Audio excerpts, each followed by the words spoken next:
Okay, it's NVHA 16-0006, our 411th interview overall. It's June the 18th, 2016, and we're in Indianapolis, Indiana at the home of Hugh Moore. And first of all, I'd like to thank you for allowing us to come and do this interview. Oh, thank you for coming. Okay.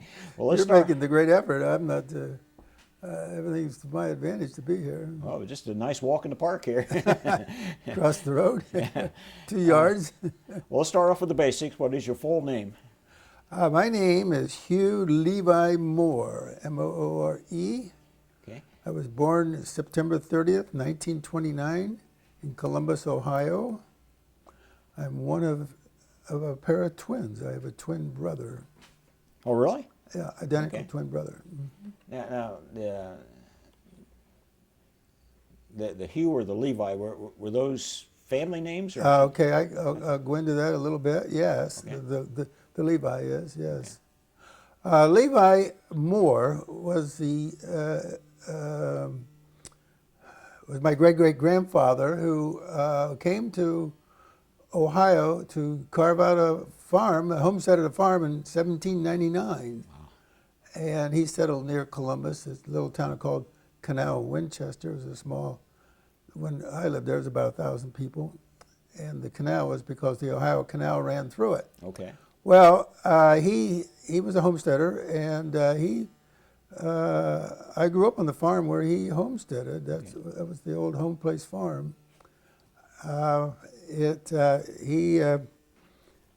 He lived quite a life and had, I don't know how many children, but one of them was my great-grandfather, Irvin Moore. And Irvin Moore was a very successful financier, banker in the local community, and he owned many farms. And he was one of the great stars of the community. Oh. My grandfather he had a son, was Clement Moore. Okay. Clement Vallandigham Moore. Now he named his son. It's interesting. Clement Vallandigham was a Copperhead during the Civil War. Oh. And they were anti the war. Okay. And the Copperheads, and they were very unpopular. But there were some. They called them. They were Democrats, Copperhead Democrats, and they almost run them out of town because of it. But as my grandfather was named, Clement Vallandigham, he was born right at the end of the Civil War. Okay. My grandfather. Then my father was born 1894. Of that family, Moores. He grew up in his father and his grandfather had been bankers, so he grew up in a banking family in this farmer trading town. It's a small town we're talking about. And but he was the oldest son, but he chose to he wanted to be a farmer, and the home place farm was available. And as in fact, my grandfather gave each of his 4 children a farm. Right. Yeah. So he was able to do that. And my father got the best farm, which was the home place farm. So that's where I grew up, on the home place farm, what they called it. Now, where were you actually born? Columbus, Ohio. Were you born in a hospital or Hospital, home, or? yeah, Grant Okay. Hospital. My mother was a nurse in Grant Hospital. Okay. And so it was natural that that's where I'd be born. Well, that worked out. What was your mother's name? Hazel Runyon was her name. Okay. So that's the Levi background in our family, was from my great-great-grandfather. Okay. On my mother's side, she grew up, her grandparents, her parents were from western Ohio near Springfield, a little town called Tauba. And her grandfather was a Civil War veteran as well. So that's the era she kind of grew up in, following the Civil War. She was born in '97, but her mother grew up in northern Ohio, northwestern Ohio, and her family were German. She was a Schulte, S-C-H-U-L-T-Y. And couple of them were preachers.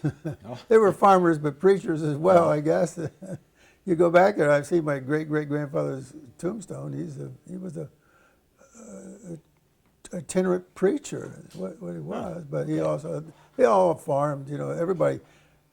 Back then, 90% of the people lived in farms, Sure. They were in agriculture, so that's very common. But her father was a school teacher. Her mother, she was, in fact, they met at the Ohio University in Ada, Ohio, my grandparents, and my mother was born there. And so my grandfather was a school teacher, and he later became superintendent of the county school system in one of the counties in Ohio. So, Okay. Quite a rich heritage. well, I don't remember him. My grandfather on my father's side died before I was born. I never met him. Okay. And my other grandfather I barely met, but I knew both of my grandmothers I knew very well because they lived at quite old age, like 88 and 89 or something like that. Now, go ahead and tell me something about the grandmothers, their names, and just what you remember about them. Oh, well, I remember quite a bit. My grandmother Runyon, she was a Runyon. She was a Sholey married to Runyon. Grandmother Runyon was a poet. That was her big thing. She wrote a lot of poetry, and because she was the poet laureate at Ohio Northern University. Oh. And we have some of her poems around, but she was a very religious woman. She didn't like to say God because that might desecrate God somehow if she were to verbalize that. I mean, she really was pretty strong on this stuff. I didn't know her as well as my grandmother Moore, who lived not 2 miles from where I grew up, so we saw her all the time. And she had lived in this big, beautiful house and lived to be like 88, I think it was. She was really the queen of the community. When she died, her picture was on the front page of the paper. Yeah. She was quite a woman, and very active in the church, very active in the local Grange. But in the church, we all grew up in the United Brethren Church, where she was active, but it doesn't exist anymore. It merged with the evangelicals, and they became Evangelical United Brethren Church. Right. And then they became Methodists. So now it's a Methodist church. We're all Methodists. Oh, I remember that merger. When I left home, I ceased to be a member of that organization. I've been Episcopalian ever since I met my wife. Okay. When I met her, she was an Episcopalian, so I became one. Funny how that works out. Yeah, right. And it worked out okay. It's fine. We're very active in St. Paul's Episcopal Church over here on Meridian Street. Sure. So my grandmother Moore, as I say, she was kind of the queen of the grand dame of the city, and very active and very wonderful woman. Both of them were, but she was better known because she was more into the community than my other grandmother was. Okay. Now, what was your father's name? Lawrence. Okay, Lawrence was, his father, he was born in, his name is Lawrence Levi as well. I got Levi, the Levi tied in there. He was born in '94 and then grew up, in this family. They're very comfortable in town, but he chose to go out to that farm, and he wanted to be a farmer. Boy, it was kind of rough because the farm, in that age, didn't have running water. Didn't have electricity, didn't have a telephone, all those things, It was just a farmhouse that had been built during the Civil War. Didn't have one of those big air-conditioned tractors. Oh, my God. We farmed with horses when I grew up. It was still horsepower. That was all horsepower. Oh, yeah. It wasn't until later we got a tractor. But when I was young, we had about a string of about 9 horses, something like that, maybe more. And he had a couple of hired men and farmed about, he farmed 2 farms, about 250 acres. That's pretty good size. With horses, it is. Horses, yeah. My dad used to say that one man with horsepower, horse-driven, horse-run farm could do about 48 plowed acres and that's all he could do. Oh yeah, yeah. Because those horses didn't go very fast and they didn't plow very wide. Plus, you had to have fields for the food for the Plus, horses. you had to feed the horses. Yeah, you had to have pasture. But ours was a dairy farm. We were heavy to dairy. Oh, We had dairy cows. That was the prime income, was milking cows. A lot of work. Oh. as the old joke goes, I was 15 before I found out that noonday prayer didn't end in "Amen, hitch up the team, boys." That's pretty good. Well, what would you say? What would you tell folks about your father? What kind of a guy was he? Is he a quiet fella, outgoing? Let me give you his background. He's a graduate of Ohio State University and was in the Army during the First World War. Okay. Though he didn't go overseas, but he was very quiet, on the quiet side and interested in a lot of things. He was on the school board for 12 years, president at least once or twice. So, you know, he's active in the local community, even though he's out there on his farm. And his friends tend to be the educators in the community. Okay. Though he wasn't, that's who he's associated with mostly. Right. He was, what can I say about him? He had a lot of interest in like trees. He knew he had great tree identification. Okay. He knew Ohio history. He knew a lot about, you know, he studied that. Those are the kind of things that were of interest to him. And of course, running the farm was of interest to him too. Yeah. Though I must say he made good use of those 4 boys that grew up on that farm. Because we were really there before the mechanization really developed, you know. Sure, yeah. I remember when we got our first tractor, and so much of it was done by hand. All the hay was made by hand. Right. That was the hardest job. It seemed like it would never end. That and milking those cows twice a day. You can imagine, there was no time off for milking cows. Yeah. You milked them twice a day, and you had to feed them twice a day. And How many cows did you have? well, we didn't have a lot of, maybe 18 or something like that. Well, But that's then a you had lot to of have the cows. heifers coming along and the calves, and then you had the horses to take care of. And Right. we also had a lot of poultry. We had laying hens and also meat bird we sold. But we always had eggs, a lot of egg-laying hens. Kept a couple flocks of those. And kept a few hogs. It was kind of a general farm, but the emphasis was on dairy. On the dairy. Mm-hmm. Yeah, you mentioned the hay. I've heard a lot of fellows say that was the worst job because he'd get up in that loft and be Oh, I'm glad someone else had that same experience. the hay sticking to you, and it was just not a happy job. You know, you would be up there in the hay. Well, your job was to pull it back, and when they dropped that fork load of hay, and the air would come rushing down, and then you had to drag it back. You're right under this. These barns all had slate roofs, so Oh, okay. nice, hot place to be. Sure. That was the hardest job there was. Yeah, dirty too. Oh, I You bet. were lucky you had a slate roof.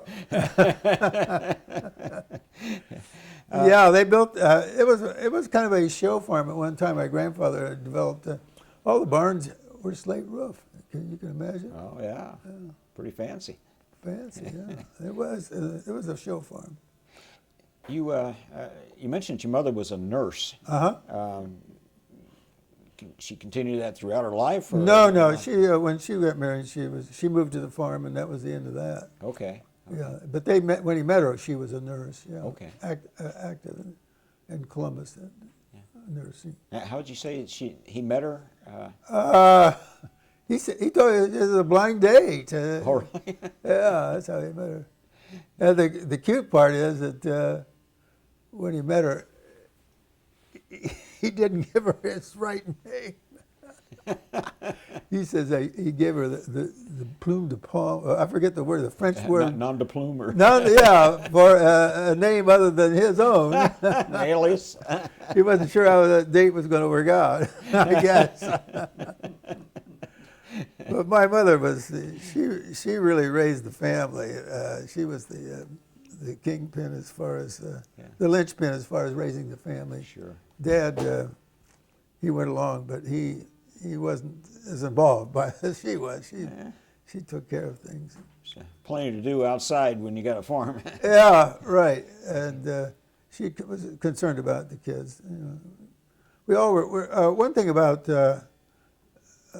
our family, they were all pretty smart. You know, they all got good grades in school and did well in school and went on to college. And in fact, 3 of us have PhDs. As a matter of fact. You probably expected to get good grades too. Yeah, well, yeah. It just wasn't that hard, I guess. In high school, you know, the competition wasn't that great, but when you got to college, it's a little tougher. And graduate school is even worse. With a pedigree like that, I'm sure they put a lot of emphasis on education. Oh yeah, there was. There was a lot of concerns about how your grades were doing. And You mentioned 4 boys. Just you and your brothers. Did you have any sisters? I had one sister. Yeah. Mm-hmm. Okay, well, go down the list of your brothers and your sister and Okay, well, their names and as I something say, about them. we were. My parents were were married in 1924, and in January, and they had my sister was a honeymoon baby. She was born in October of 24. Yeah. She was my brother. The next brother was born in 26, and then the 2 of us were born in 29. Okay. And then one in 31. So And what are their names? I want to make sure that gets oh listed well, here. my sister was Mariana. It's Mariana combined Mariana. Okay. It's one word. My older brother was Robert Moore. He was Lehman Moore, named after his grandmother. Lehman was my grandmother's family name. All right. And then my twin and I were born in 29, and his middle name was Runyon, after the family name Okay. on my mother's side. And then my younger brother was born in 31. Charles Vincent Moore was his name, and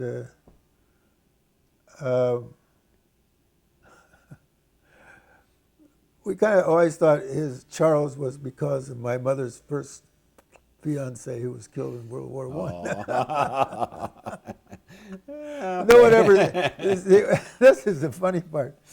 It was time to baptize the children, Right. and Dad was in the back of the church with Mother to take the Charles up there to be baptized. He wouldn't go, so she took him up and baptized him the way she wanted him. So he was baptized Charles Vincent. Which one of you twins was born first? He was. He was. Okay. Yeah, 5 minutes ahead. Yeah. Do you ever rub it in? Oh, a little bit once in a while. Yeah, that's right. Now, are your brothers and your sister? Are they still? The only one that's still alive is my twin. Okay. Of course, you know, I'm 86, almost 87, and so my sister. Actually, they all died earlier than me.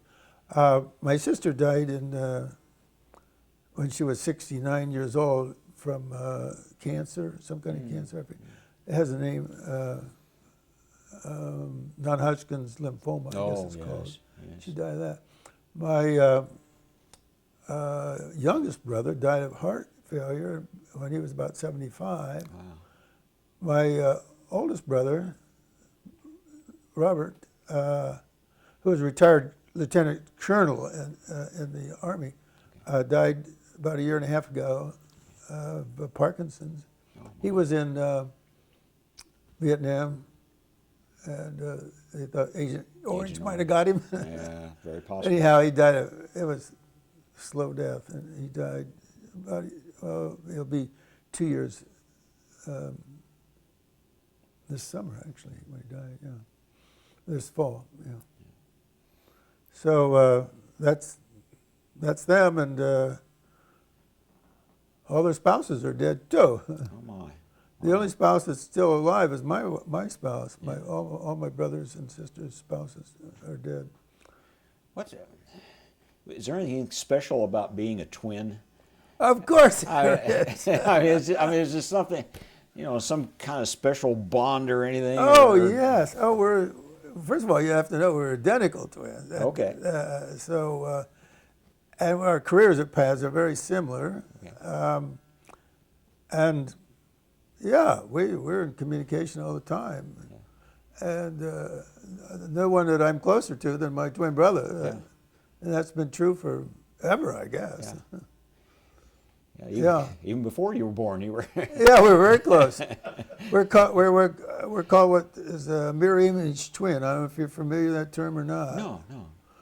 Well, the way you get twins, identical twins, is you have an egg that splits.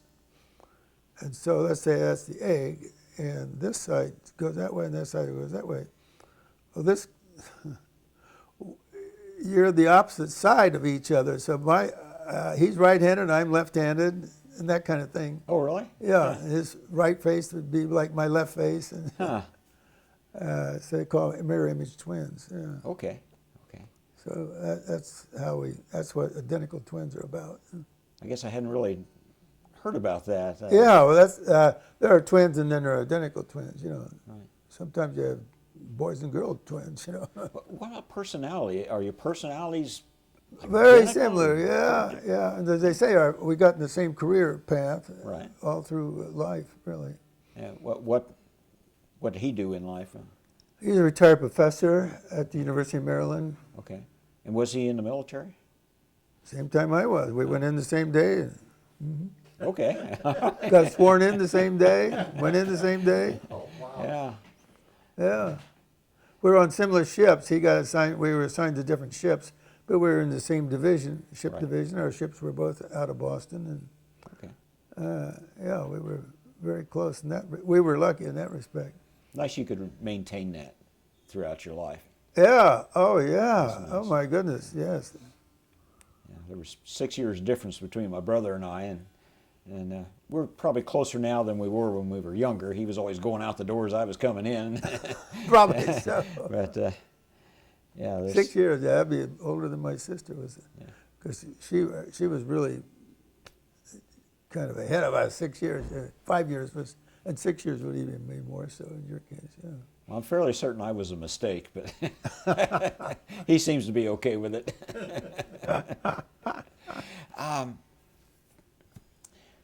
What was good about growing up on the farm? What was good about it? Yeah. Well, A lot of work, but yeah, we enjoyed it in the sense of the freedom and being on that farm, and we could do things. We did things at a younger age that most people won't get involved with. sure. I remember we went up in the woods. It was an old hog house. We converted it into a cabin. We had a stove in there and beds. We were just kids, little kids. I don't know how we got away with it. But we could go hunting. And fishing. We had next to us was a big lake we could fish on. Okay. And just being out with the livestock. We liked livestock, handling of the cattle and the horses and calves and chickens and whatnot. Yeah, we thought we were kind of privileged in that respect compared to our townie friends Yeah. who didn't have much to do. They used to come out to the farm, and we had a basketball court in our barn hayloft. Oh, really? Yeah, Okay. we could play basketball. They'd come out on Sundays and we'd shoot baskets and play basketball. Quite an operation. Quite a great way to grow up. Yeah. Might have been tired on occasion, but never bored. I can show you a picture of the farm if you'd like to see it before we leave. Okay, we'll Yeah. see it there. So did you get to town very much? How close was the Oh, it was nearest only town? 2 miles away. Okay. I could ride on my bicycle, All right. or at times even walked, but not too often. Okay. Or I could get a ride. That wasn't a problem. Yeah. Getting into town.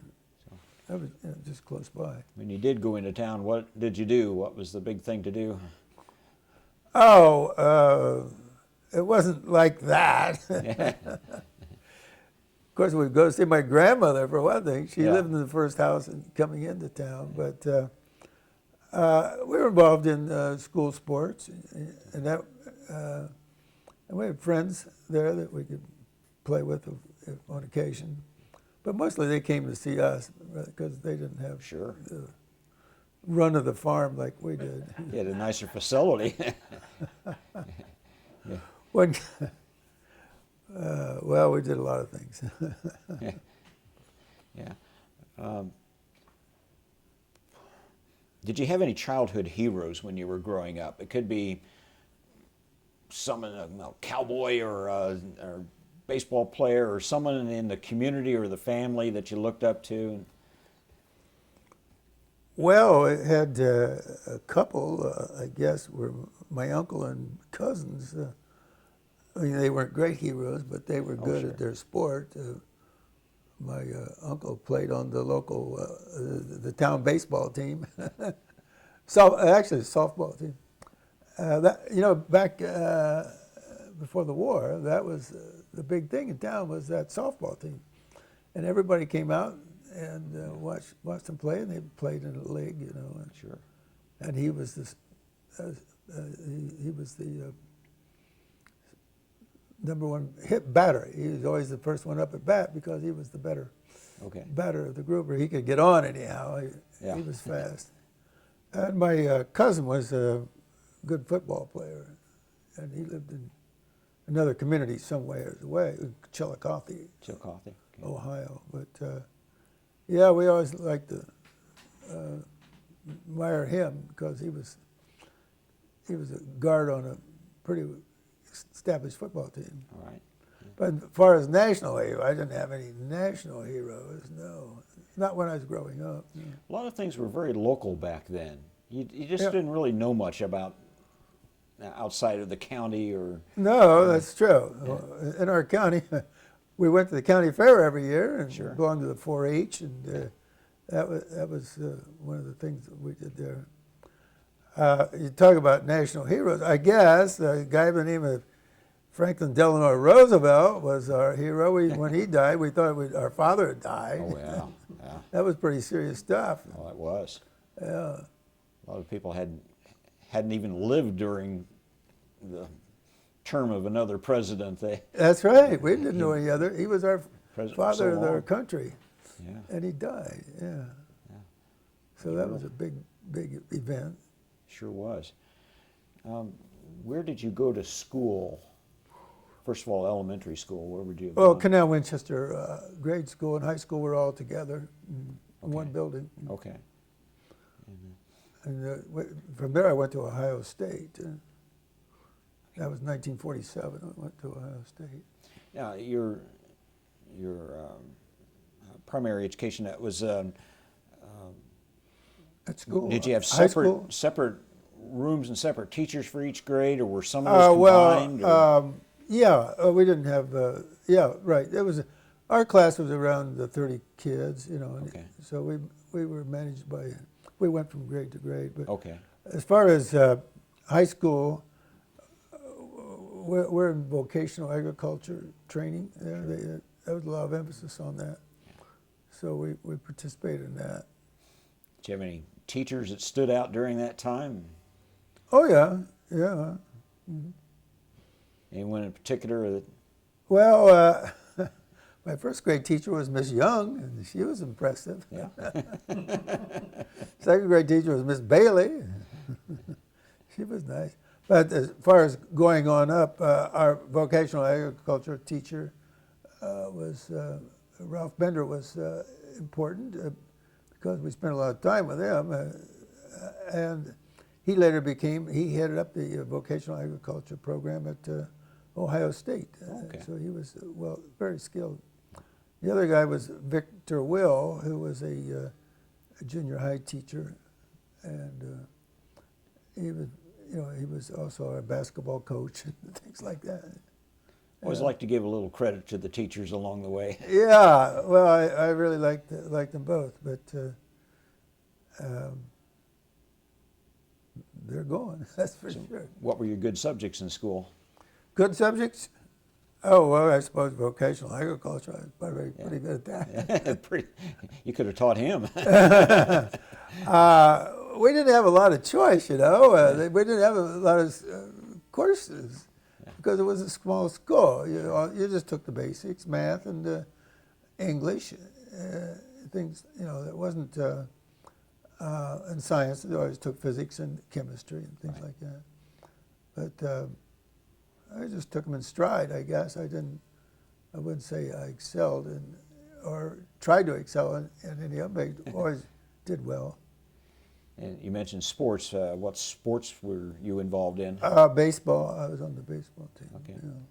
What would Our you, problem was first baseman. Our problem was living on a farm. You couldn't participate in some sports. You couldn't be there after school. You had to go home and work. You know. Right. Oh, sure. All those But cows. we didn't have football. Our school was too small for football. Right. Yeah.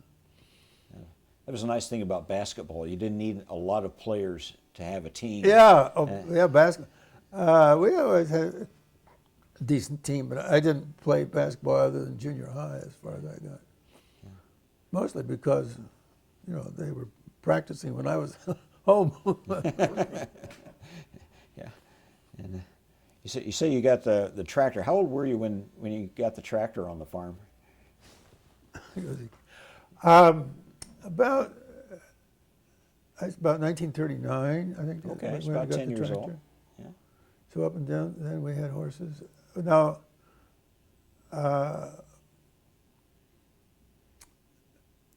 I told you we had a hired man, and then Right. sometimes two hired men because of the horses. Well,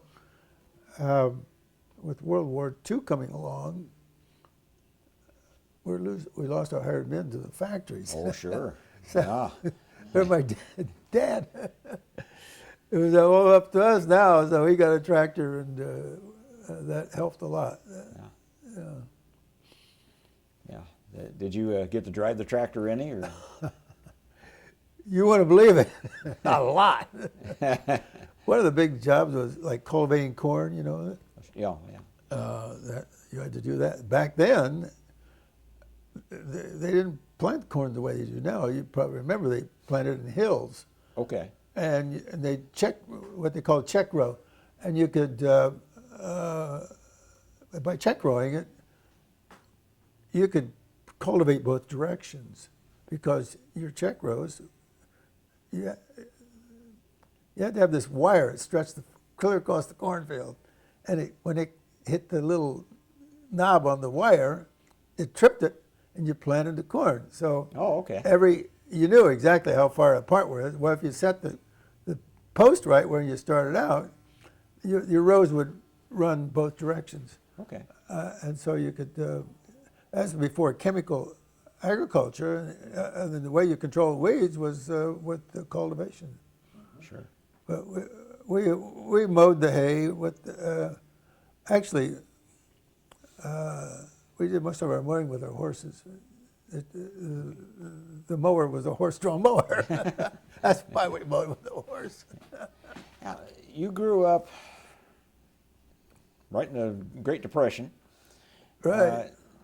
How did it affect your family? I've heard it said that people who lived on farms generally didn't have very much, but they always had plenty to eat. Well, they did. You know, that's interesting. We grew up, that's right, we grew up in the Depression. But I look at every picture of our family growing up, taking pictures. Yeah. We were all so well dressed, and I thought, how could we be in a depression if we were all so well dressed? I haven't figured that one out yet. But we're all good clothes, you know, Sure. just the top of the line. And so I guess we managed okay. Maybe it was because my father he was given the farm. He didn't have to spend, he wasn't saving Made a up, big making difference. monthly payments on the farm, and that helped, I'm sure. And then, well, I think that had a lot to do with it, yeah. But things didn't cost very much back there. Did Mom and Grandma sew? Did my grandmother sew? Or your mother? Oh yeah, oh yeah, oh yeah. And darn socks, they don't do that anymore, Well, do they don't they? do that. That's why you were dressed. No, these were all store clothes. They were never. She never made me any clothes. That's for Oh, sure. okay. No, no. But I can show you pictures, and I'm always amazed at how well we were dressed. And we bought our clothes in the department stores in Columbus. I don't know how that happened, but it did. You're one of the fortunate ones. I guess. Yeah. There were a lot of people who were not terribly affected by the Great Depression, and then others who were terribly affected by the Great Depression. Just sort of the luck of where you wound up in life. Well, the dairy farmer did better as a type of agriculture. Sure. Probably did better than anyone else because there was a stable market for his product, and Right. it wasn't like pigs when they got down to 5 cents a pound and stuff like that. Oh yeah, that'd be terrible. So that was an advantage to be a dairy farmer. Yeah. I noticed you didn't choose a career as a farmer. No, but I chose it in agriculture. Okay, all right. I- So you did tie in with it then. Oh yes, I've been in agriculture ever since forever. Yeah. Forever. Yeah. When you were in school, did you know what you wanted to do? You mean high school or grade? High school. Oh, high school? Not exactly. This is kind of interesting. I think I was probably a junior in high school and not thinking too much about what I was going to do. And a friend of ours had a job at the Huntington Bank in Columbus, Ohio, where he worked. He was a college student, and he worked 2 hours a day. And huh? No, go ahead. He just 2 hours a day in the morning, 5:30 to 7:30. How's that? So and then he lived in what was called the stadium dorms. The Ohio State Stadium had dormitories in it. Okay. And mother said, "Well, why don't you get a job there and then live in the stadium dorm?" So we did that, and it was a good job. It was. I went to Ohio State. I paid all my expenses, and when I got done, I was driving a car. So kids can't do that anymore. No.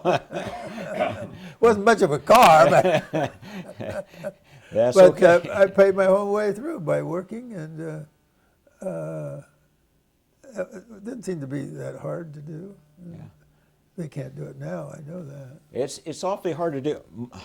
I must say I'm very proud of my son. He's 1 month away from graduating nursing school, and he doesn't have a penny of student loans. Yeah, He- well, that's he did it all. amazing. Yeah. Maybe you paid his way. No, he did it himself. He figured it out too, huh? He figured out how to do it. Yeah, well, that's what we were able to do. One job, the last job I had when I was at Ohio State, I was the page boy in the Ohio Senate. Okay, that would And be that was interesting. probably the most fun, being a page boy. Yeah. So I would go down there, and when the sessions were on, and I would carry the bill from the senator up to the desk, you know. Did you ever think about going into politics? Oh, no, I was never. Or did that cure you from wanting to go into politics? No, it wasn't that.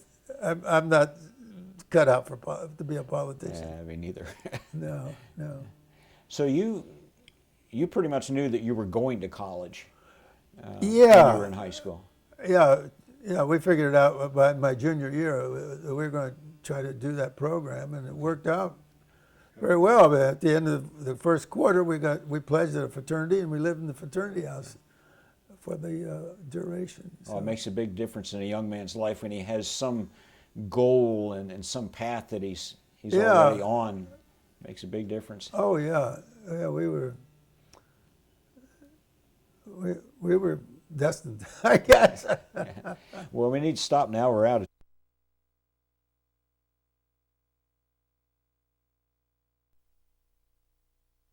You were still pretty young when December 7th, 1941 rolled around, Pearl Harbor. How did you hear about that? Well, that day we were playing touch football with the neighbors up in the next farm, and when we got home, my dad was telling me about Pearl Harbor, and I said, "Well, what's it all about?" He says, "Well, we're at war with the Japanese, and we'll have the Marines go in and take care of it." Yeah. He thought the Marines were going to solve the. Couple months we'll We'll take be care of that okay. problem. Yeah, right. Didn't work out that way, did it? No, it didn't exactly. No. Do you remember what your personal reaction was to it? Oh well, we just we didn't know, we didn't know the scope of what we were thinking about Right. Pearl Harbor and bombing. We knew we were at war with the Japanese, but didn't really get too carried away with it at the time because who knew how it was going to play out? How did you follow the war? Well, very closely on the radio, and in the newspapers. Oh yeah, we knew what was going on all the time. My dad, he was very interested in it. As a matter of fact, I remember I was in grade school, junior high, I guess, and I used to put out a little newspaper with with war stories. Oh, really? And pass around the class, because I was interested in what the campaigns that were going on during the war. Was there anyone in your family involved in World War II? The only one was my uncle Stanley. Was the only one that was when it was in the military during the war. Yeah. Where was he located? Well, his warriors were in Italy. He was in the Italian campaign. He went up through Italy, right up to the Florence. He was, I think, when the war ended, he was about Florence. They worked right up to the toe, right up to. He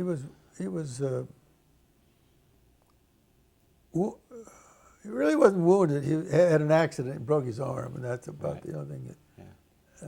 He was the second lieutenant, first lieutenant, I guess. Infantry. I don't know how he survived, but he did.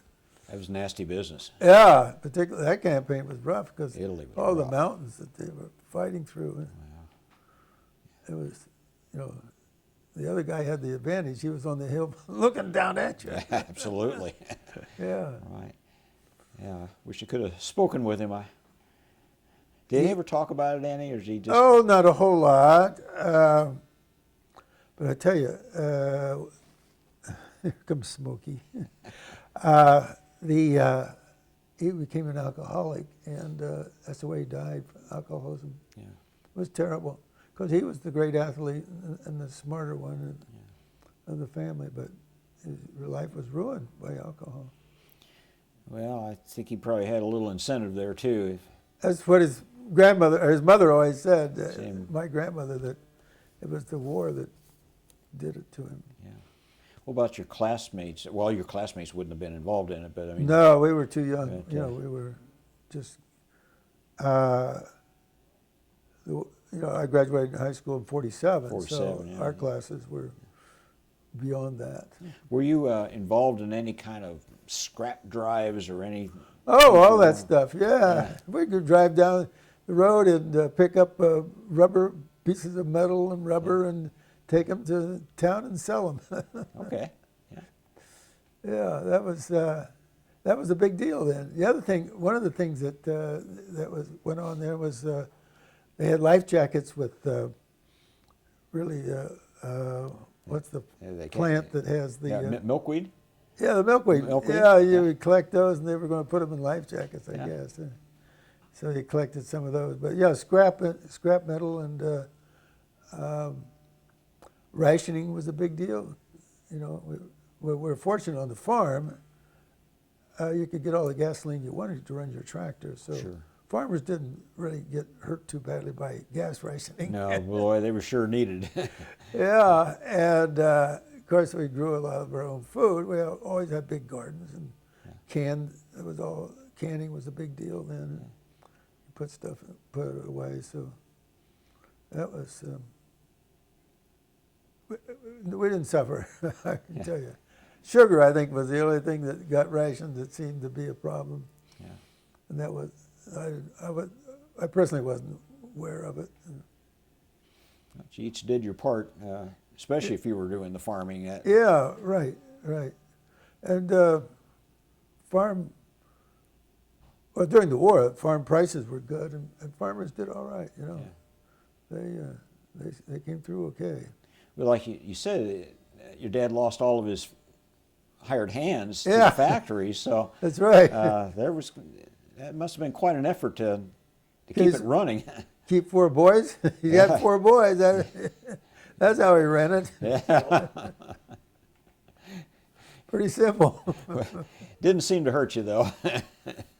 Nah, we just accepted it and went on. We never complained. We did what we were told to do. And, I mean, we got up when we were supposed to, and we milked the cows when we were. But for some reason, kids don't seem to have that discipline anymore. Yeah. For some reason, I don't know. Well, I think they would if they were given a chance at an early age, because I noticed that small children love to do things, even if it's just some small task. They're so proud of some little thing they did, and they feel like they're involved. And now it's just just sit over there and watch TV and stay out of my way. And Yeah, well, there's a lot of TV, and well, it's Video gotten well games. beyond TV. It's they bring all these tapes and yeah, things are on internet now. Internet has so much on it, unbelievable stuff on it. Now I will say one thing: our grandson here, my son and his family, one of my sons and his family live here with us, and that boy's on the swim team at Carmel High School swim team. They swim like at 6 o'clock in the morning. oh yeah, a lot of dedication. He's over there every morning, and then sometimes he gets back in the afternoon. He's got the discipline to do it. He'll get up and go and be out the door and come back. But to be a swimmer, you have to be dedicated. Yeah. My God. Kind of like milking cows, yeah. Yeah, only more so. You're pushed to the limit all the time. Yeah. You're just trying to improve, and that's what he does. You graduated high school in 1947. Right. And what happened? Did you go to college right away, or did you? Yeah, well, we started at Ohio State right away. But I got to tell you about my military experience here. Some things, sometimes you're just kind of lucky, Sure. And when I was in senior in high school, there was a sign on the bulletin board, join the Navy Reserve and take a cruise. And boy, we thought, that's what we wanted to do, take a cruise. And so we all joined the Navy Reserve, my brother and I, and the armory was there in Columbus, Ohio, and we had to go up there once a week. You met your reserve unit, you met with your reserve unit once a week, and Monday nights. And so we did take a cruise, and just like we were supposed to. And the next summer we took another cruise. But in the process of being in the reserve and at Ohio State, they had this program called the ROC program. And if you took your military training in the 2 summers, after your sophomore year and your junior year, then when you graduated, you would earn a commission. Okay. And as it turns out, that's what we did. And at the same time, the Korean War broke out. So not only get a commission, they put you on active duty. And we thought that was a great deal. Yeah. Be an officer on a ship. Oh, sure. And it turns out it was a heavy cruiser and the flagship of the Mediterranean Fleet. Wow. How could you do better than that? That's, That's why we have fair these deal. cruise books I'm telling you about. Wow. So it's all because we saw this sign in high school, join the reserves and take a cruise. We ended up getting our commissions, and in fact, I stayed in the reserves. I had enough years. By the time I got out of the Navy, I only had 2 years active duty, but I had the 4 years before that, Right. plus 1 spillover. So I had 7 years of good years. All you needed was 20 to retire, get military benefits. Sure. So I stayed with the reserves and then retired after 20 years and then get military benefits from that. You made a lot of good decisions when you were young. Yeah, when I, Holy smokes. so that's why I say you saw this sign on the bulletin board and you wanted to join the Navy and get a cruise, and here I am, retired military. Yeah. So, when did you actually get into active duty? 51, right out of high school, out of college. Right out of college. Okay, you graduated college first, and then you. Yeah, you had to do that to earn your commission. You had to be a graduate. Had to graduate. Okay, all right. So that was in spring of 51. Well, the war started in 1950. Sure. So it was. They were trying to build up numbers when we graduated, and so we went. We didn't go in right away. We waited a few months before they called us up, but. I was sent to this USS Salem then in Boston in November of 51. Okay. And And my brother was sent to a sister ship, same place, same time. did you go through basic training of some kind? Or? Well, it was these 2 summers between our college years. So that was your basic. So Okay. the training that we got was the summer of after my sophomore year and after my junior year. Okay. I went to San Diego for 1 year, one summer, and then 1 year in Newport, Rhode Island. Yeah. But then we were in the Navy Reserve every week and continued our training, in the Navy Reserve. So That was a good way to do it. yeah, it worked out real well. Kind of eased into it rather than Yeah, we tossed did. off the bus and saying, "Okay, get up, let's start marching." No. Well, see, as I pointed out, the fact that when we graduated with our commissions, the war was on, and so we got, we got activated right away, and essentially right away. Yeah. You said you were on USS Salem? Mm-hmm. Yeah, and that was a cruiser, Heavy cruiser. heavy cruiser? Okay. There's a picture of it, right? That's a drawing of it All right. right there. Yeah. Okay. That's in Venice. You can see that. Oh. yeah, that's we'll put that on camera in a little bit. I have a lot of other pictures of the ship, but I've always admired that picture because Well, that's, they're romanticized it a little bit. That doesn't make you want to join the Navy. I don't know what'll do it. Yeah. Holy smokes! Wow. So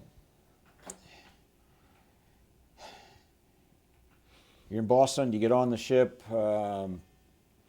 Went to the Mediterranean directly from Boston, or Well, we got on the ship, and it was in being, they always go through overhaul or repair whenever they're in port like that. And so we left, I believe in January, we went down to Guantanamo okay. for what they call refresher training.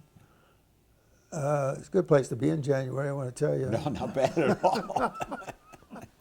They took care of themselves. They went south in the winter, north in the summer.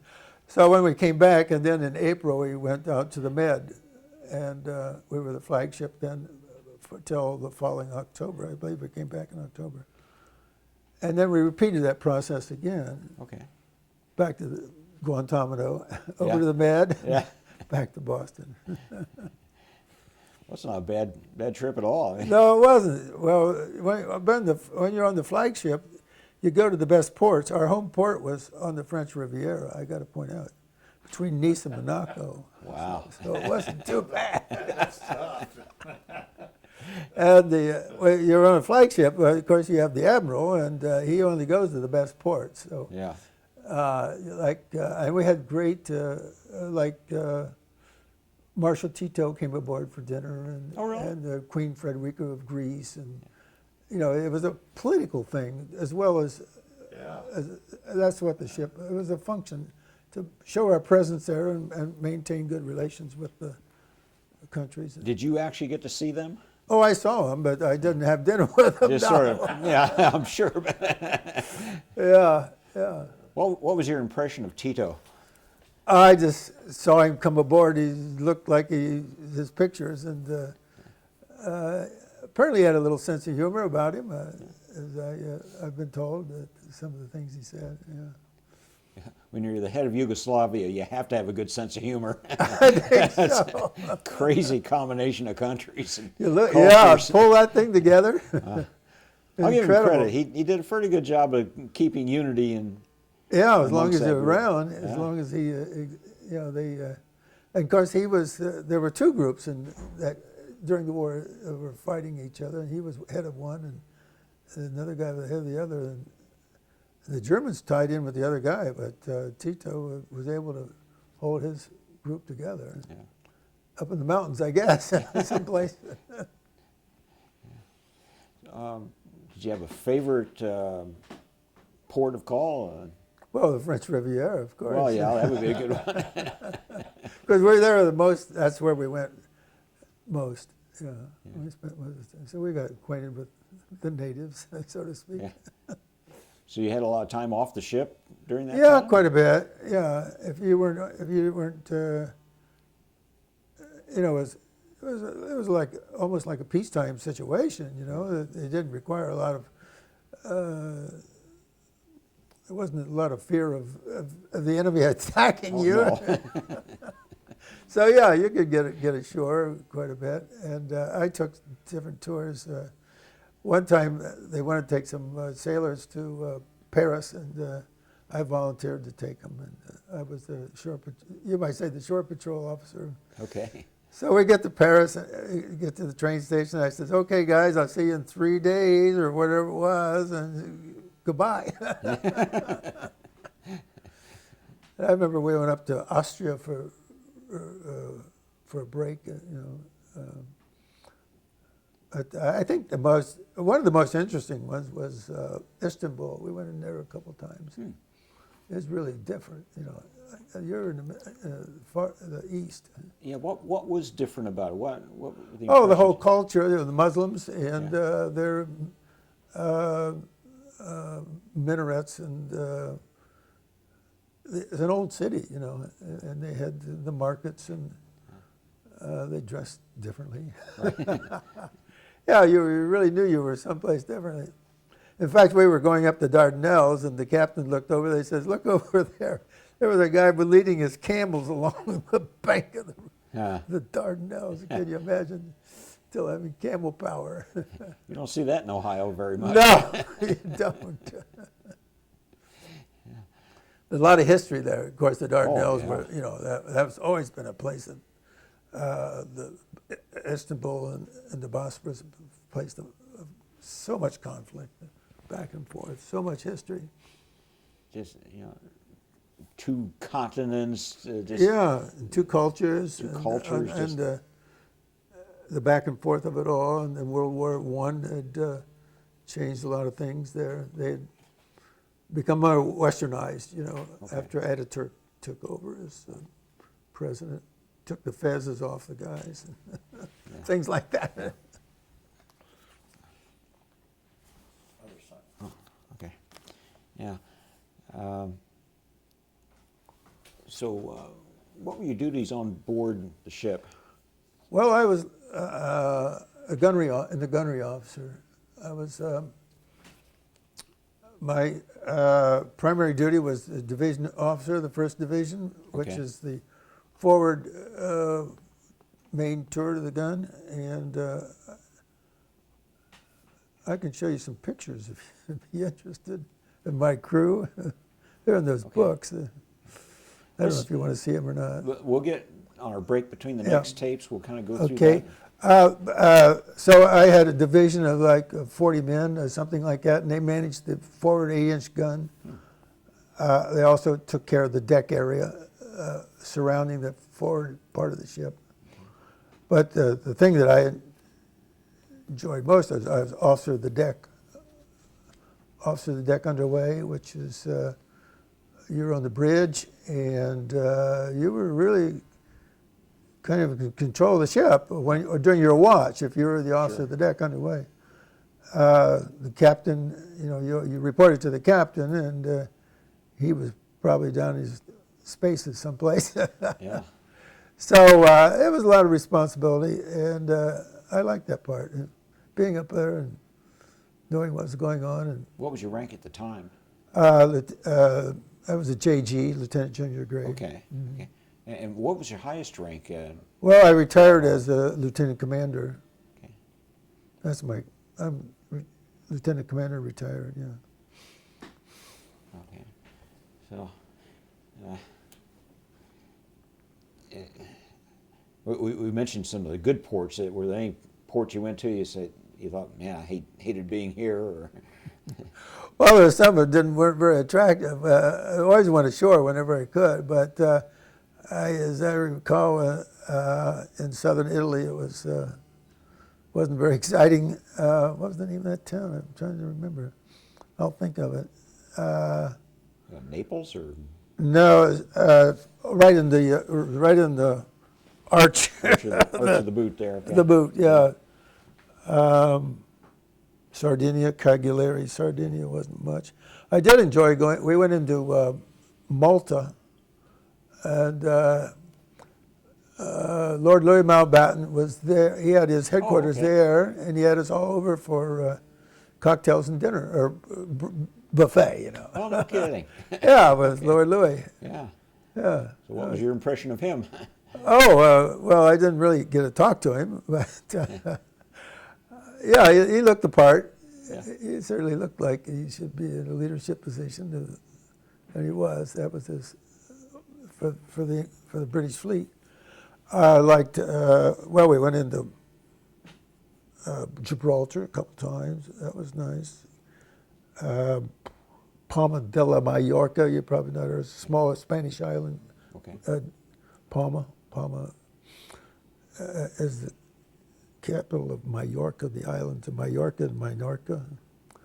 We went into Tangier and Algiers and Oran, and probably the biggest thing we did was there was a bad earthquake in Greece, and we went in as the first recovery ship to go in and try to help them out. It was terrible. We had a Marine detachment on our ship when we were the flagship, and so the Marines went aboard and shore, and they were the ones that were helping them. You know, Right. we weren't. The rest of us weren't really geared for that kind of work, except to take pictures. Yeah. I went ashore and took pictures. Well, I bet you had a lot of good pictures while you were over there. Oh yeah, a lot of. Oh, we went into Rhodes, Greece, and there's a lot of places we went to. It's all in the book. I would tell you. It's in my cruise book. It has to be just really fascinating to be able to see these places that you read about in high school. Oh And to say, yeah, I'm here. here we are. Yeah, particularly Istanbul, I guess, is the most impressive, Yeah. and Rhodes and places like that. You know. And we went into Athens.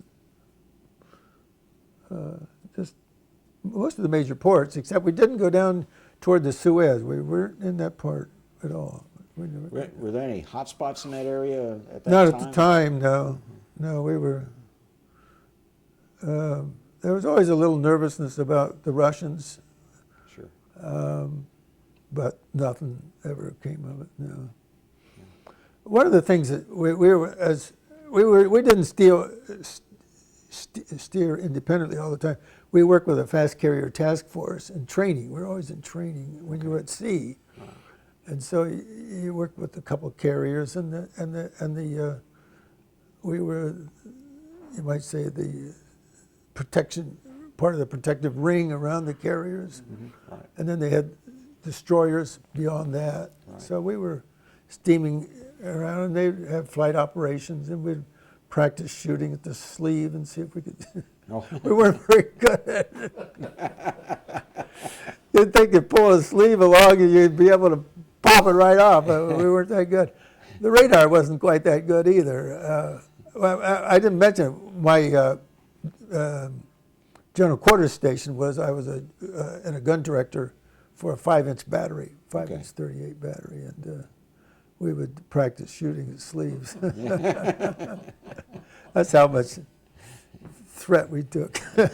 Did they have any kind of hearing protection then? Yeah, well, when we wore earphones Okay. to talk to each other. You know, in the gun control. You know, some of the fellows in World War II didn't have very much protection at all, and they Yeah, that's true. caused a lot of damage. They didn't think about it too much. Actually, I have a hearing disability, which we attribute to the military, and I'm on disability, 10% disability. Okay. Disability. They furnished me with hearing aids, which I never wear. I'm criticized by my wife about that, but you can. I can hear you. I don't have any. Why would I wear hearing aids? I get a little bit of that myself these days. Was there any leftover war damage? Bird just hit your window. I don't know what that was. Yeah. Is that right? That bird, yeah. Looked like a robin. Yeah. Jesus, kind of dumb, wasn't he? Decided pretty quick that was the wrong thing to do. Yeah. Still flying, he flew back to the tree. He got a headache, right? Oh, I bet. Yeah, but was there any kind of war damage still left from World War II? Oh yeah, yeah. Some. Not as much as you might most think. places had been built back up, but there was an awful lot of damage to be Yeah. restored. Well, like we were in Iran, and I don't know if you probably remember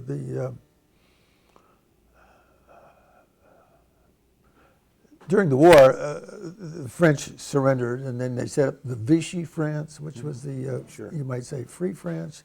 Well, the Vichy France had ships, warships, and they operated in the Mediterranean. And the big question was, when the Americans showed up to land in North Africa, were they going to be fighting these ships? And some of them did a little damage, but most of them, they were sunk right there in the harbor. They were scuttled, I think, in some cases. Okay. But they didn't put up much of a fight. But there were those ships. There were a couple of ships there, and you could look down and see them at the bottom of the harbor. It would be strange. Yeah, but no, I don't. The southern France wasn't hurt that much, and Italy, I suppose, was. There were a lot of communists in Italy. At that time, but I don't remember that much damage. No, not where we went. Yeah. What about the Mediterranean itself? Never been there. I don't know much about it. Is it fairly calm or stormy? Yeah, it is. Pretty calm, yeah. Mm-hmm. They have storms, but when you were at sea in the Med, you didn't know you were at sea. The ship, there was no pitch and roll of the ship. Yeah. You just steamed along, It was pretty calm. Yeah. In fact, sometimes we'd stop and they have a swim call. And you go, people could go swimming right off the ship, right in the middle of the ocean. Yeah, you did have quite a cruise. Yeah. So you were on Salem the whole time, or did Yeah, you? it was. Mm-hmm. Any difference between the first cruise and the second cruise? And pretty much the same deal. It was the same thing all over again. Yeah, Wow. same places, essentially the same ports. And I will say the enlisted men didn't have much appreciation as we did. They worked too hard because we were the flagship, and it was spick and span. I mean, Oh, I bet. they were out there with that Holy Stone. And well, when we got to the end of the first cruise, and we went back to Boston, and then we were getting ready to leave in April for the second cruise, and about 25 men disappeared. They went AOL, AWL. And out of my division, I lost quite a few. And they found them. They were picked up in North Dakota. North Dakota. Well, that's about as far from the ocean as you can get. They were going to turn themselves in Seattle, so they would never have to go back to the training. And you know what? They got caught. Mine not North Dakota. Well, when I was in Naples, here they're coming aboard. They shipped them all the way back to Naples, and they were coming back aboard the Holy ship. smokes. So much for that.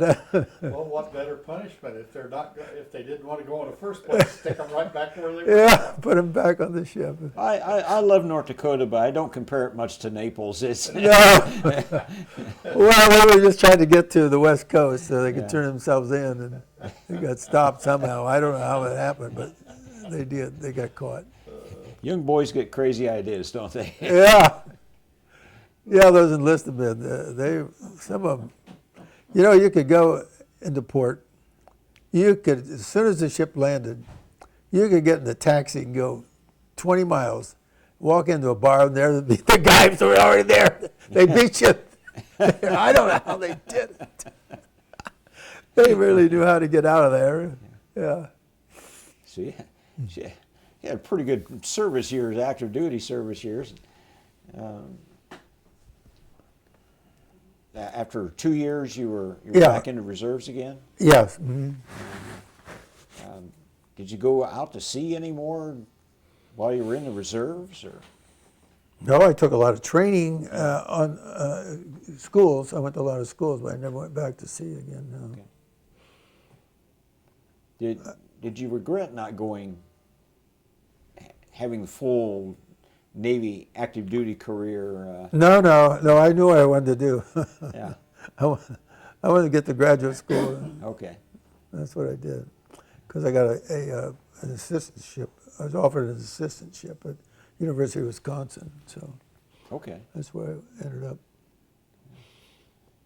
So did you retire from the University of Wisconsin, or did you? No. I was just I was on the staff there for a short while, but I went in the Department of Agricultural Economics, Okay. and I got a master's and PhD there in Wisconsin, and stayed on the staff a year. But then I decided, I really don't want to just limit my career to Madison, Wisconsin Yeah. for the next 40 years. So I got this offer from Purdue, and I went down to Purdue for 4 years. I was on the staff there in the Agriculture Economic Department at Purdue in the 1963. Pretty good school. Yeah. Earl Butts was the dean then. I don't remember that name. Sure. Oh yeah. He was quite a guy. So then I got to Purdue, and I met this girl in Chicago, and I thought, this isn't going to work out unless I'm in Chicago. So I got a job in Chicago, and it did work out. We were married about a year later. Okay. Well, for the record, what is your wife's name? Karen, Karen, And maiden name? Jensen, Jensen. And how'd you meet her? Blind date. Okay. Well, your family's pretty runs famous in for the family, that. doesn't it? Yeah, my roommate at the, and she was a friend of my roommate's girlfriend. So, did you know right from the start, boy, this is the one, or? Well, you I kinda see. worked I was into it, I was or- still at Purdue at the time, and but I could see things could develop if I got to Chicago, but it wasn't going to work out. I just couldn't run a romance out of Purdue, and No. there wasn't no way to do that. So I was pursuing it pretty hard. I quit my job, for heaven's sakes. Did a good impression, didn't she? Yeah. So where were you working in Chicago? Where or who for? Who were you working for in Oh, Chicago? I went to work for Armour and Company, the meat packers. Okay, all right. I was one of their staff economists. Okay. Staff economist for them. Yeah. Wow. So how long did you date Karen before you married her? About a year. About a year? Well, we met. It was a year and 4 months. Was it a real fancy proposal, or? No, I wasn't. No, he wouldn't say that. I didn't. I didn't have the moxie to do that. No. She didn't get down on one knee and beg you to marry her. One more. No, we were at New Year's Eve dinner, eating out dinner, and I knew what I wanted to do, but it was Yeah. kind of hard to get out. It is an awkward moment, isn't it? Yeah. Where did you get married? Chicago, the St. James Cathedral. It's the Episcopal Church Cathedral in Chicago. Well, her family is from Chicago, or? Well, near Chicago, Okay. a little town called LaSalle, Illinois. It's Okay. about Sure. 90 miles due west of Yeah. Chicago. And you continued to live in Chicago then? Well, we lived there. We had a nice setup. We were there in what they call the Gold Coast part of Chicago, just Okay, sure. up just north of downtown. And but then I got this job offer from Massey Ferguson Farm Machinery people in Toronto, Canada. Mm. So we decided, well, that sounds interesting. Let's go to Canada. And so I worked for them for several years in Toronto, Canada. Toronto's a great town. Yeah, it was a great city, and it's changed a lot since then, but it was a great city when we were there. So that worked out well, but I got homesick. I was in Canada. I didn't know that I'd ever get back to the United States. I never thought about that. And so this opportunity came along to work for Case Farm Machinery Company, J.I. Case, in Racine, Wisconsin, Okay. heading up their product planning division. So I took that to get back to the United States. And then that job that wasn't working out. So I went back to work for Armored Company back in Chicago, Okay. where I started. Made the loop. I was going to say, you could have just stayed in Wisconsin and saved all that travel. Yeah, I could have stayed in Chicago and saved a lot of travel too. But then, as soon as I got back to work with Armored Company, we all got the Greyhound Corp bought Armor and moved the headquarters to Phoenix, Arizona. So we all moved to Phoenix, Arizona for 9 years.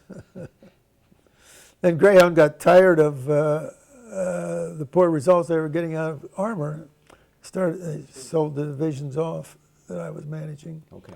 Got sold off, and so I was looking around for a job and ended up with what was then called the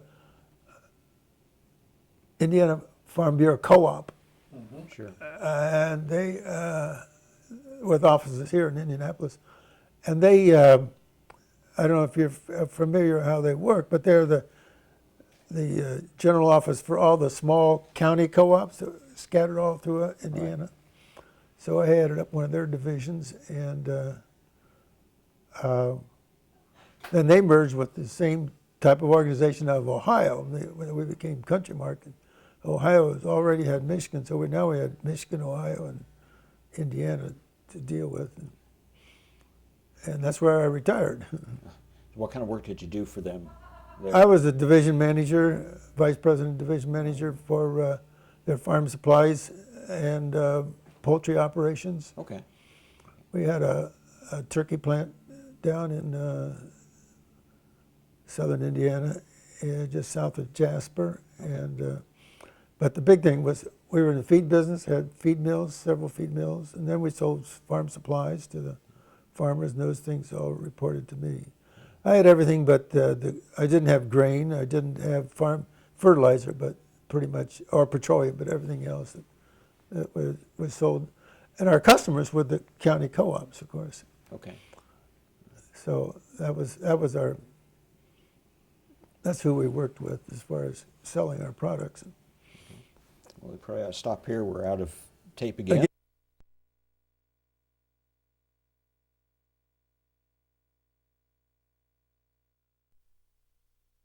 Off with a few photographs here. This is the babyface ensign. Were you an ensign at that point, or Jim? No, actually, I got to admit, I was probably 24 when that picture was taken. I was out of the service, and we had all four of us were the brothers were in the military. We had all our pictures taken together, and that's out of that picture. Oh, okay. I used that for the honor flight. Honor flight. Oh, okay, sure. There you go. This when you were you're out in San Diego. Yeah, You were a lieutenant at the time. yeah. I was on active, what they call active duty for training. You go for 2 weeks, and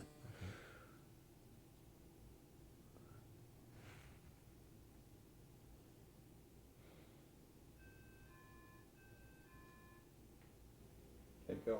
And this is a picture of Moore's Raiders.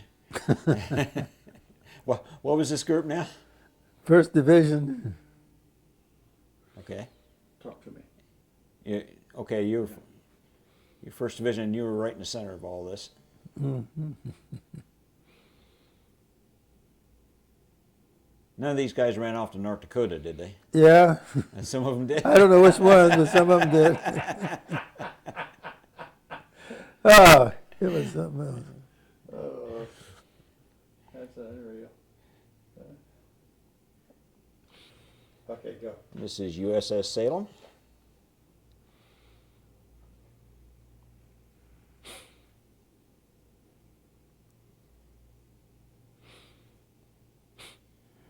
You know she's still in service?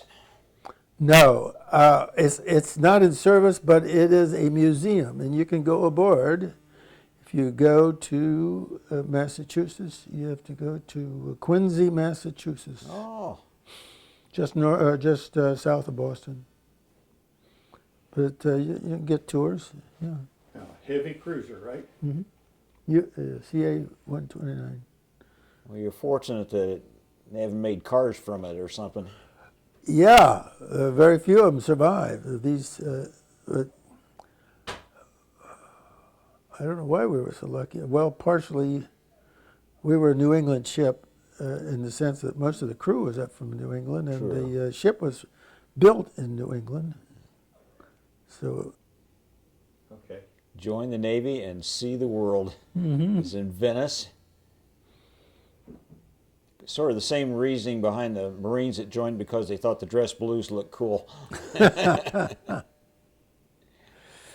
yeah.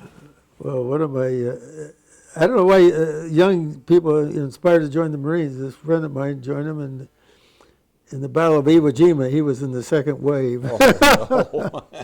He was lucky to be alive, I'm going Oh, to tell yeah. you. Sure was. They lost. And this is on bridge? Yeah.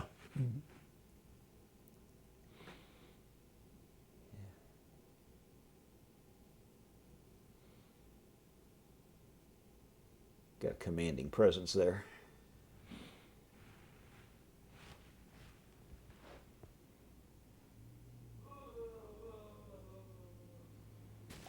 Go. We're off camera here. You were saying that. Oh, this was as a tourist. I went up there Yeah.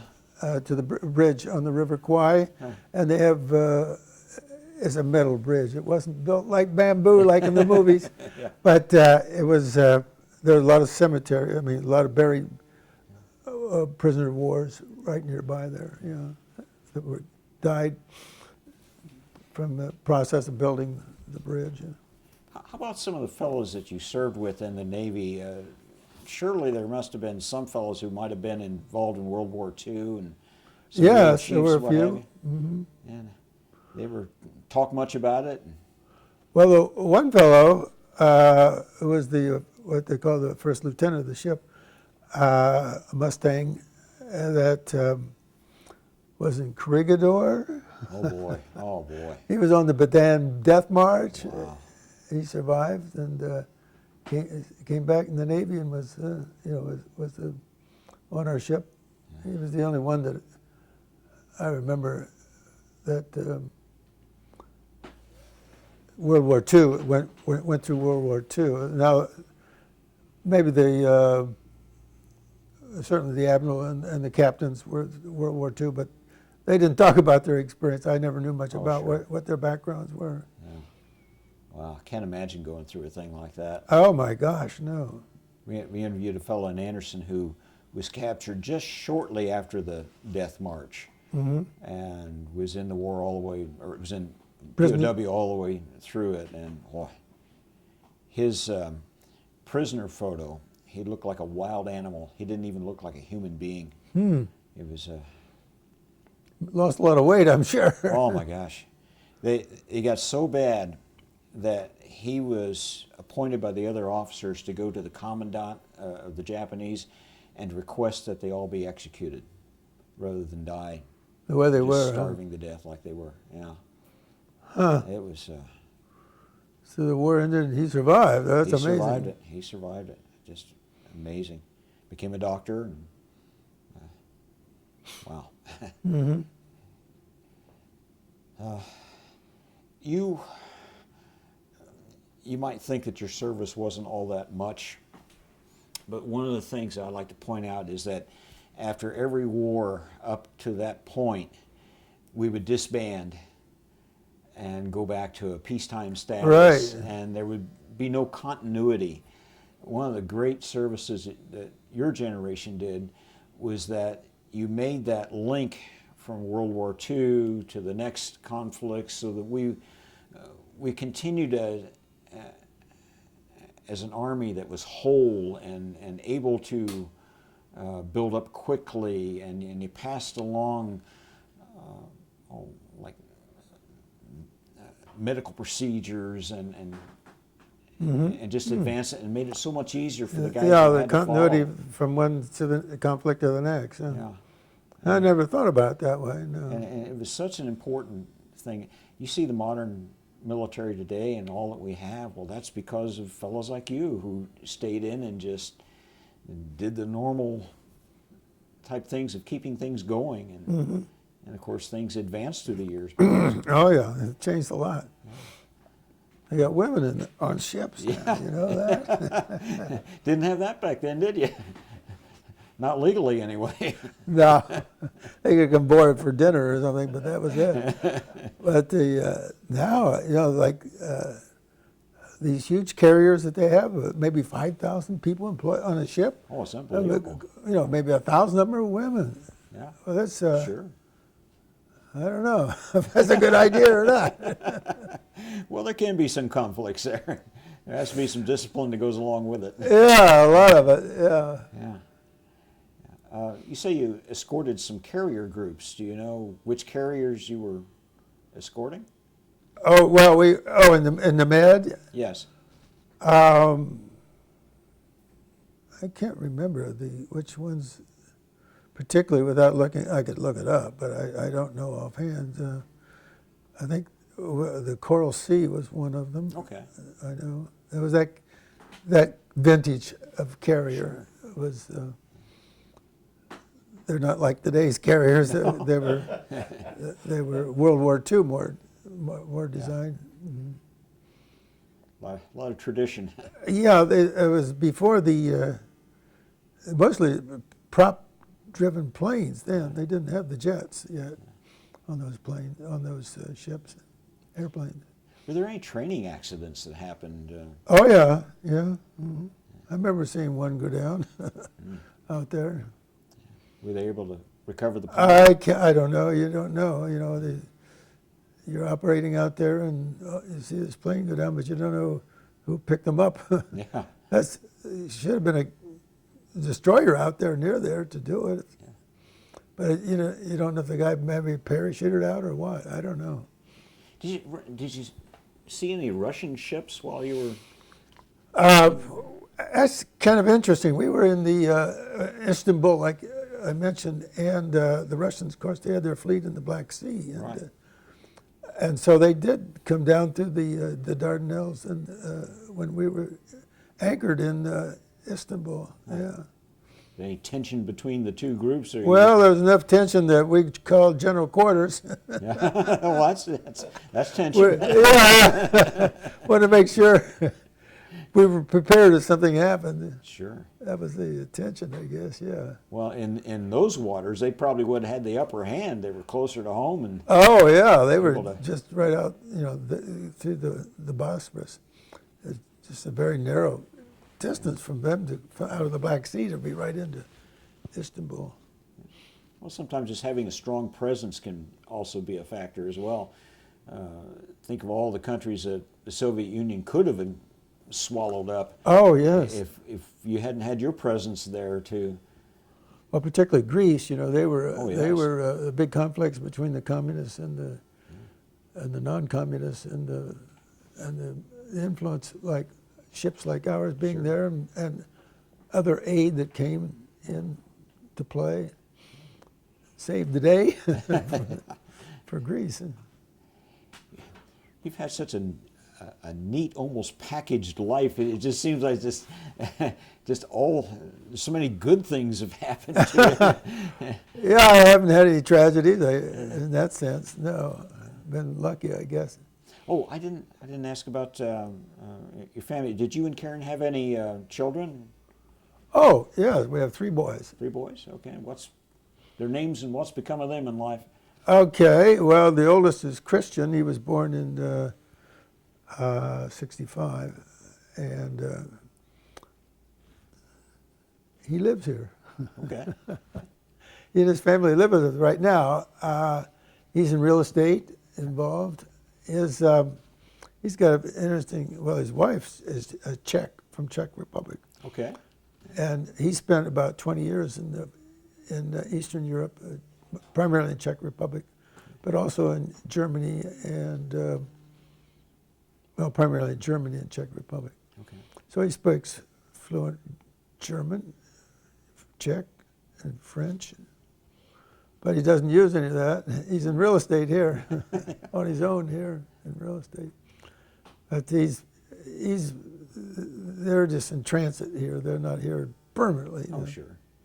So he has 4 sons, 3 sons and a daughter. Yeah. So it's Christian Moore, and his wife is Leona. And Leona and 2 of the kids are off camping this weekend, and up near Fort Wayne someplace. I don't know where it is. So then our middle son, Peter, he's the one that, well, first of all, I should say, Chris, he went to Park Tudor and graduated from there, and he went to Carleton College in Minnesota. Oh, sure. Graduated I know from where that there. And the way he got to Europe, they had this program called the Duisburg Society, which would sponsor you for a year to go to Germany, and they sent you to language school, and they found you someplace like a parent over there to live with, and that's how he got over there, and so he got to Europe, and he stayed for 20 years. Well, middle son Peter, he's the brain. He's really the brain. He graduated from University of Chicago, and with the math and philosophy double major. But as I mentioned, he wanted to see the world on his bicycle, and he got to New Zealand, and he still lives there 20 years later. I hear it's a beautiful country. Oh, it is. We've been there a couple of times. It's he has 3 children, and he's a lawyer. He got a law degree when he was over there. And then Douglas Moore, our 3rd son, is interested more in theater. He graduated from Beloit College, and then he got a master's degree in fine arts at the Ohio University in Athens, Ohio, and ended up in San Francisco working, I mentioned, for Industrial Lights and Magic and computer animation. So he was married about 2 years ago this summer, and they have a baby, and they're expecting another baby. Oh. But he's in the higher ed district out there, I must say. He lives in what I would call the barrio, which is a heavily Mexican area. Yeah. But the building is worth, would you believe, $2 million? Holy smokes! Wow. No, he doesn't live in the whole. He rents out half of it and lives in the other half. Yeah. But that's the kind of prices that what it costs to live out there. Incredible. Well, you think back to when you were a boy and what things cost. Oh yeah. It's just, how in the world did it get to this point? Well, I saw this picture the other day they showed the menu for McDonald's back in the 70s, and like Big Macs were 35 cents or something like that. What gets me is you get like chewing gum and like candy bars, you 5-cent candy bars, Yeah. they're $1.50. Yeah. Can you believe? Same candy bar. And candy bar. Oh my God. How can we do it? Well, we got raises along the way a little bit. Yeah. I remember when I was in the Navy, my salary was like, was either 200 or 250 a month, I forget which. And I was saving $100 a month. Can you believe it? Yeah, your room and board, right? Yeah, sure. Well, anyhow, so we were talking. I remember talking. This guy said, "Boy, if I ever made $5,000 a year, Oh. that would be all I'd need."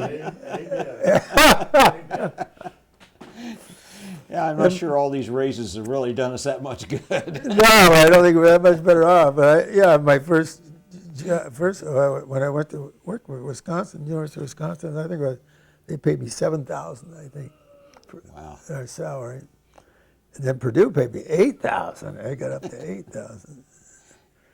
So then the next job was when I went to Wisconsin to Canada, and that was. This is kind of cute. They said, "Well, we pay you $28,000." What they forgot to say is 28,000 Canadian dollars. Yeah. Yeah. It's like 10 million lira, Yeah, right. It wasn't quite the same. So things got better. Things got better when I got here, actually, as far as salaries. You've had several jobs along the way. Was there any one that you thought was the one you really enjoyed more than the others? Well, I really enjoyed getting into management. See, I started out as an economist, but when I got with Armour and Company, my boss, right away he wanted to make me a manager, which was fine with me. I enjoyed that part. And so that was by getting that skill, that's what brought me to Indiana, because they were looking for somebody to take over a division, merge a couple of divisions together that weren't doing well, and brought me in to do that. So, I enjoy being the management end of things. Yeah. Well, it's interesting how you did well, and you were still able to keep that connection with the farm. Yeah, well, everything, I was always related, mostly what I would say animal agriculture more than crops. I was involved in poultry heavily. In fact, at one time I managed the second largest turkey operation in the country. We had 5 different turkey plants, and we had broilers and eggs and all those things. And it was in the cheese business and the butter business, and all that was under me at one time. You mentioned 4-H when you were young. Yeah. What were your projects? My calves and chickens. Yeah. Calves. I showed calves at the county fair and chickens at the state fair. Yeah. But we always had heifers to show, Glad to see that's still going on. I guess so. I hope so. Yeah, there's Some. a lot of work, a lot of pride. It teaches you something as a young person. Oh yeah. To, get you involved take in care of projects your like animals. that. You learn one thing: take care of your animals. I think that's one thing that I think our kids don't understand. You always fed the animals first, Before you fed yourself, you want to make sure they had water and food, and the same with your dog and your cat. You're supposed to take care of them first. Teaches a lot of responsibility to a young person. It's not just a toy you can put off the shelf when you're done playing with it. Yeah, that's right. Is there anything else about your life history that you'd like to get on this tape? Anything you've been involved in? I say I've been very lucky, fortunate, very fortunate. And, from where I started and where I am now, I'm kind of enjoying the good life now. I've been retired for 20 years and play golf every week and travel extensively. and do all the good things that you want to do. You probably couldn't imagine, when you were a boy on the farm, you probably couldn't imagine all the places you would have traveled in your lifetime. Oh no, no way. We did a lot of traveling. My wife and I have done a lot of traveling. Yeah. I've been to Europe over 30 times, so part of it my work and part of it pleasure, both ways. Yeah, we were lucky in that respect. Seeing that I remember when I was out on the farm, there's a road Highway 33, US 33 went by the corner of the farm. And I used to look at that and I'd say, you know, if you get on that road, you can go any place in the world. Yeah. And that's right. I got on that road and I went. That's pretty good. Is there anything in life you haven't done that you would like to have done? Say you had all the time and money and health to do it, fly to the moon or... No, nothing big like that. I mean, I never wanted to be a pilot or anything like that. Not too much. I think I've been lucky. We love to travel. And last winter we went to Hawaii for a month and hung out there. That's a nice place to be in February, I want to tell you. I can imagine. Better than Guantanamo? Yeah, it was. Guantanamo was, it was a military base. It wasn't a pleasure place. Though you could, at the time when we were there, you could leave the base and go into the small town nearby, but it was a pretty primitive place to be, So, no, it was nothing like Honolulu. Or Maui, or places we went, We've been on a lot of cruises, too. Well, we always ask our veterans to say a few words for posterity. Is there any words of wisdom or personal philosophy that's kind of carried you in life? Just focus on what you want and have a good attitude, and the discipline to do it. And it doesn't seem that hard, If it really never seemed that hard, whatever I did. It just worked out, I guess you would say. We made a lot of good choices along the way. Well, as I say, I was fortunate. Just like I tell you about joining the Navy Reserve. Sure. What a break. And then going to graduate school, well, I got an assistantship offered to me. Well, I thought, what better way can I spend the year than going to college on an assistantship? It's all paid for, and plus I had the GI Bill. I'll tell you how good I had it.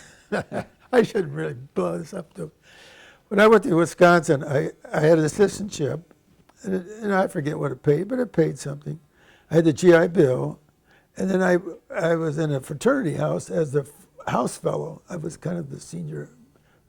Instead of a house mother, they had a house fellow. Right. So I had free room and board, and these other sources of it. I was saving $100 a month there, too. Nothing wrong with that. Yeah. Saving money and going to college, that's unheard of. You've had this really neat balance of opportunities and making the right choices. Right, the things worked out. Wow. Yeah, that's true. Yeah. Well, as far as sports, I've had several sports I've been interested in. One was tennis. I played a lot of tennis in Arizona because all outdoors, the weather was so good out there. When I got here, I played some tennis, but I got into sailing. I had a sailboat out on Geist. okay. Joined the sailing club, so we spent 15 years sailing out there. And then I'm into golf, so that's what I'm still doing. The tennis I can't play anymore because I tore something in my shoulder, and I can't get it up here and serve anymore. Oh, wow. Maybe I'd serve right-handed. Maybe that would help. Yeah. Yeah, or you can have your brother come and do the serving. Yeah. It'd be a heck of a doubles. Doubles, yeah. No, he doesn't even play tennis, so that wouldn't work. When you can't serve, the only thing you do is bounce it up there and hit it like that way. You can't play tennis that way. So I just I haven't played in years because ever since I tore my shoulder. But I can play golf. It doesn't stop me from playing golf. I'm a little surprised. I would think it would affect that too. Well, because that's how I tore it. Yeah, Whoa, you'd think so. okay. But it didn't. It doesn't. I don't know why. I still haven't figured out why. I was supposed to get a MRI of my shoulder and they maybe get some surgery done on it. But I couldn't go in that tunnel. I don't know if you've ever been in it. Oh yeah, Whether your nose is right against very intimidating. I couldn't do it. I was too claustrophobic, so I never got my shoulder fixed. I think the guy who invented that machine used to make caskets. Well, I would say one thing was always active here in church work with the inner city churches. okay. We were in food delivery. We did food delivery out of a black church downtown for 29 years. Yeah. Once you get started, you can't stop, I guess. The other thing, I was the Church Federation of Greater Indianapolis. I was their treasurer for about 15 years, so I had those activities to deal with along the way. But that's all past now. The Church Federation shut down. Oh, okay. I didn't realize it had. Yeah, just did this year. Yeah. That's a lot of work keeping a thing like that together. Well, trying to, yeah.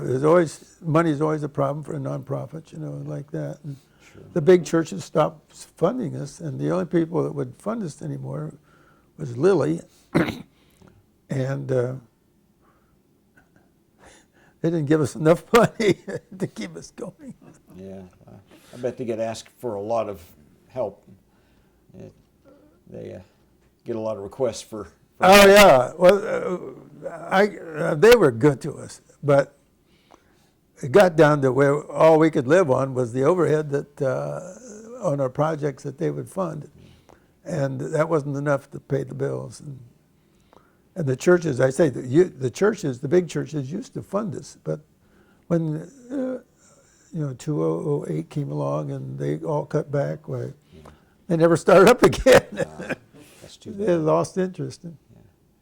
Well, you were blessed with a good beginning, and you've blessed others along the way. Well, it was. I always enjoyed that kind of thing. Oh, I've been involved in a couple other nonprofits, but those were the main ones. Yeah. Well, I guess that's probably a pretty good place to stop and Lieutenant Okay. Commander Moore, I want to thank you for this interview and for your service to our country. Well, thank you for coming, and I'm amazed that you do this.